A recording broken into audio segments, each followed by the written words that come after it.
मेरे दाहिने तरफ तस्वीरें देख रहे हैं, ये संविधान की प्रतियां हैं और एक दो नहीं, लगभग 10,000 कॉपी देश की राजधानी दिल्ली के रामलीला मैदान में बांटे जाएंगे। ये बैनर पोस्टर देख रहे हैं, सोचिए बहुजन समाज अब एकजुट हो रहा है और तमाम संगठनों ने, एससी एसटी ओबीसी माइनॉरिटी के लोगों ने यह फैसला किया है कि वो 6 और 7 दिसंबर को जब संसद चल रहा होगा तब ईवीएम हटाओ, जाति जनगणना और बहुजनों के हक अधिकार के लिए एक बड़ी रैली होने वाली है। नमस्कार, मैं शंभू कुमार सिंह और आप देख रहे हैं नेशनल दस्तक। सोचिए 2014 से पहले अन्ना आंदोलन हुआ था, तमाम झूठे आरोप लगाए गए कांग्रेस पर और सरकार चली गई। लेकिन अब तो यह साफ हो गया है कि भारत में एससी एसटी ओबीसी माइनॉरिटी के लोग दोयम दर्जे के नागरिक हैं।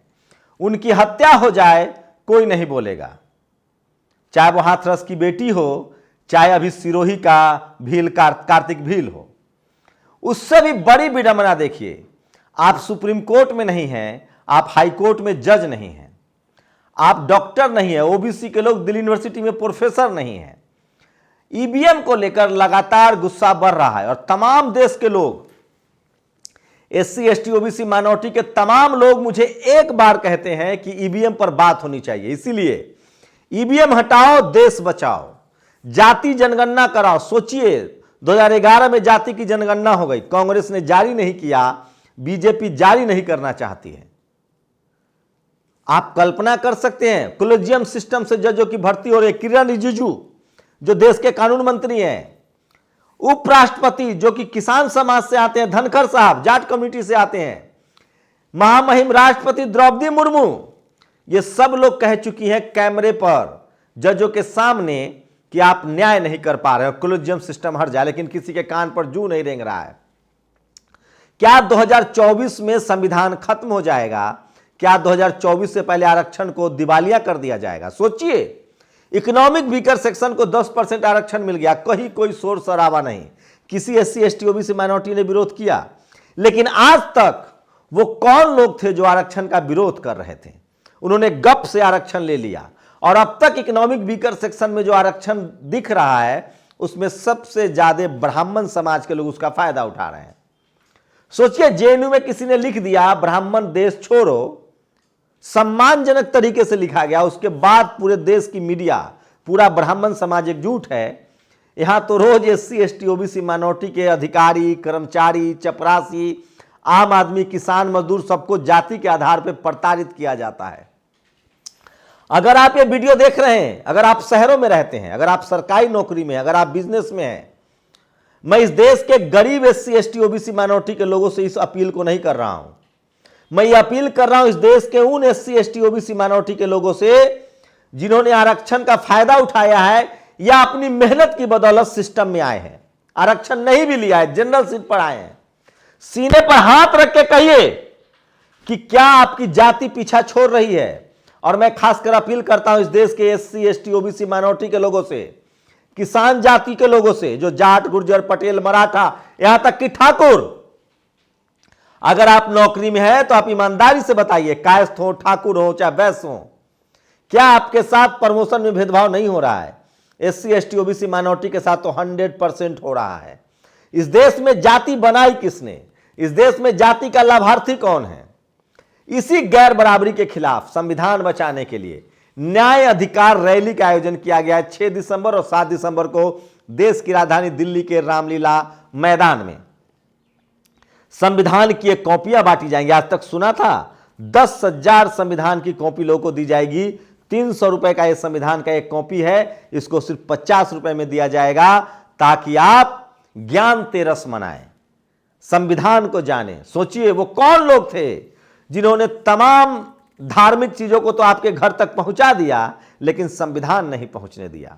मैं वही आ रहा हूं, एक भी एससी एसटी ओबीसी माइनॉरिटी के लोग सीने पर हाथ रख के बताएं, अगर वो मीडिया में है, जुडिशियरी में है, कॉलेज यूनिवर्सिटी में है, ब्यूरोक्रेसी में है, या बिजनेस में है, या फिल्म में है, या स्पोर्ट्स में है, अगर उनके साथ जातिवाद नहीं होता है तो मैं पत्रकारिता छोड़ दूंगा।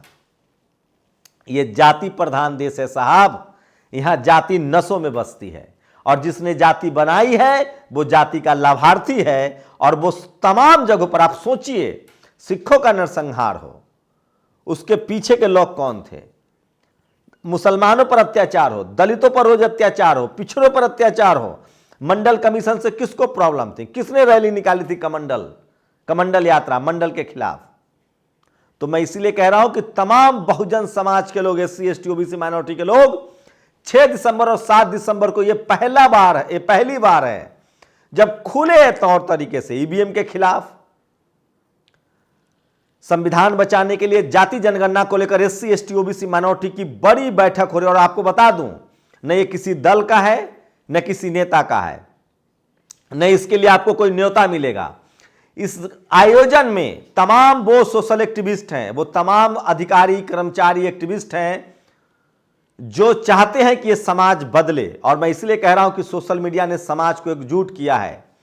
तो अगर आप नेता हैं, अभिनेता हैं, अगर आप अधिकारी हैं, कर्मचारी हैं, व्यापारी हैं, कोई भी किसी भी पेशा में है, मजदूर हैं, सब्जी चलाते हैं, ठेला चलाते हैं, रिक्शा चलाते हैं, आप चाहते हैं कि आपकी नस्लें बेहतर जीवन जिए, संविधान लागू रहे, इस देश में सबको बराबरी का अधिकार मिले, जातिवाद खत्म हो, कोई कॉलेज यूनिवर्सिटी, कोई रोहित वेमुला न बने, कोई डेल्टा मेघवाल न बने, कोई कार्तिक भील न बने, और आप चाहते हैं कि इस देश में अखिलेश यादव, मायावती या फिर JMM DM के तमाम बहुजन लीडर जिनको चोर घोषित कर दिया गया मीडिया ने, अगर आप चाहते हैं इन तमाम, चाहे आप राजनीतिक दलों से हो, मीडिया से हो, जुडिशियरी से हो, आम नागरिक हो, अगर आप चाहते हैं कि इस देश में संविधान रहे, सबको बराबर का अधिकार मिले, आपके आरक्षण को सुरक्षित रखा जाए, कंपनियों का निजीकरण बंद हो, सरकारी राष्ट्रीयकरण किया जाए। सोचिए, इंदिरा गांधी ने राष्ट्रीयकरण किया था,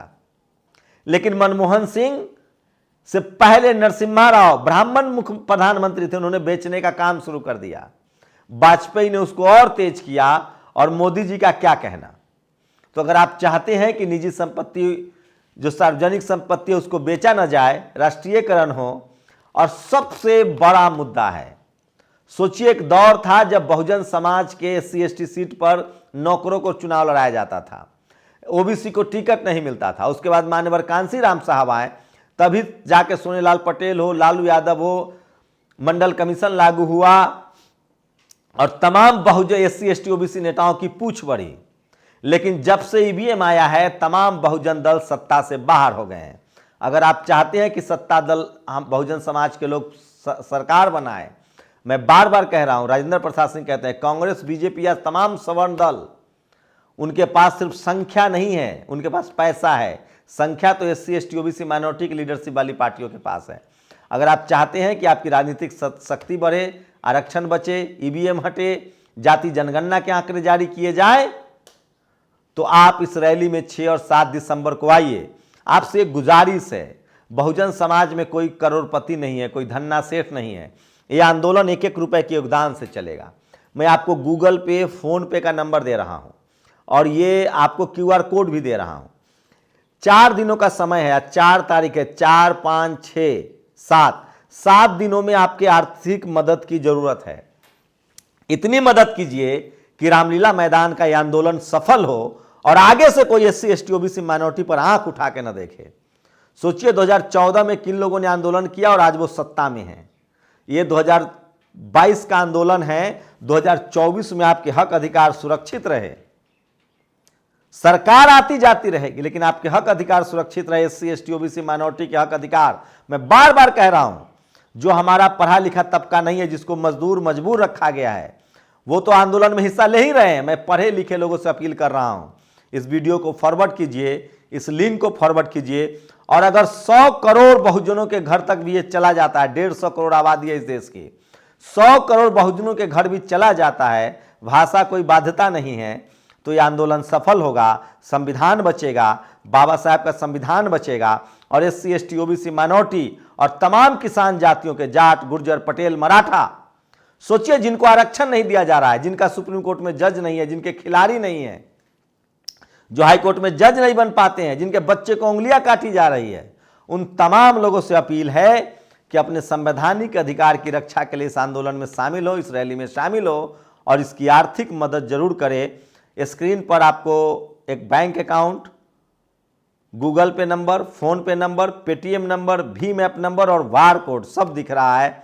आप याद कर लीजिए तारीख 6 दिसंबर और 7 दिसंबर को देश की राजधानी दिल्ली के रामलीला मैदान में यह आयोजन होने जा रहा है। आप सबको इसमें न्योता है और ये आंदोलन किसी के खिलाफ नहीं है, ये आंदोलन देश की मजबूती के लिए है, ये आंदोलन किसानों की भलाई के लिए है, ये आंदोलन सेना के जवानों की सैलरी 1 लाख रुपए हो, इस देश के जवानों को अच्छा पेंशन मिले, सरकारी कर्मचारियों का पेंशन बहाल हो, सरकारी नौकरियां बहाल हो, बेरोजगारों को नौकरी मिले, राष्ट्रीयकरण हो, निजीकरण बंद हो। इन तमाम मुद्दों पर जिसमें सबसे बड़ा जो कहते हैं ना कि जान कहाँ है, तोते की जान कहाँ है, ईवीएम में है। तो जाति जनगणना, ईवीएम हटाओ और ज्ञान तेरस मनाओ, इन तमाम अधिकारों को लेकर एक बड़ा आंदोलन चल रहा है। न कोई झंडा है, न कोई बैनर है, न कोई नेता है।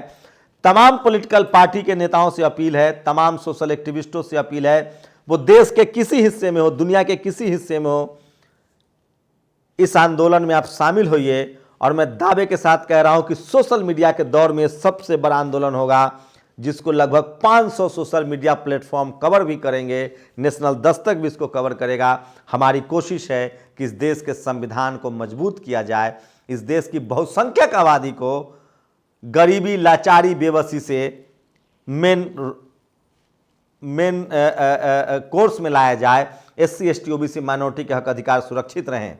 मैं फिर कह रहा हूं, चाहे आप चपरासी हो, चाहे चीफ जस्टिस हो, आप जातिवाद के शिकार हैं, media, judiciary, college, university, bureaucracy कहीं भी है, सीने पर हाथ रख के कहिए कि जाति ने आपका अगर पीछा छोड़ दिया है तो फिर आप इस आंदोलन में शामिल मत होइए। आप चाहते हैं कि संविधान बचे, इस देश के जवान बचे, इस देश के किसान बचे। आप चाहते हैं कि इस देश में संविधान बचे, जवान बचे, किसान बचे।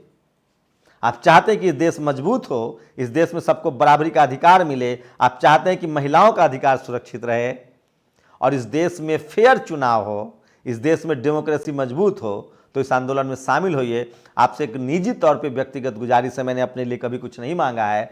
इस आंदोलन को सफल करने के लिए आर्थिक मदद कीजिए, ताकि आगे से कोई बहुजन समाज के हक अधिकार पर आंख न डाल पाए।